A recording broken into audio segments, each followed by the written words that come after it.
You know what one of the most interesting things is about atheists is that so many of them that set out on a journey to discredit the existence of Jesus Christ and everything that's in the Bible ends up leading them based on the historical evidence to the fact that Jesus was in fact real and he is the Messiah. And I was listening to this interesting sermon by Lee Strobel, and he talks about how Alexander the Great, for example, his biography and information about him didn't get written until 400 years later, and there's evidence of Jesus's existence, his execution, and the resurrection basically within a matter of a couple years at most. It might even be a year or less. Paul used to be Saul of Tarsus, a persecutor, a hater of Christians. 1 to 3 years after the death of Jesus, he's on the road to Damascus. Boom, he has this encounter with the risen Christ. He becomes the Apostle Paul.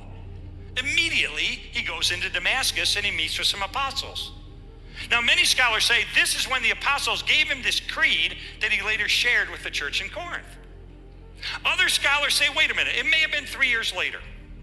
3 years later, Paul goes to Jerusalem and he meets for 15 days with two eyewitnesses to the resurrection who are named in the creed, Peter and James. And the Greek word that Paul uses in Galatians to describe this 15-day meeting, hysteresis, suggests that this was an investigative inquiry. They're checking each other out. What did you know? What did you see? What did you experience? They're checking each other out. Many scholars say this is when Paul was given the creed by two eyewitnesses named in the creed.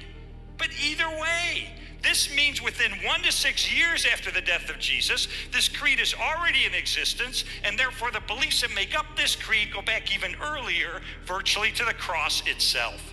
So I guess my point is that if you are somebody who is questioning the existence of God or Jesus and questioning Christianity, go back and look up the history of Christianity, and you are going to be shocked at what you find. God bless.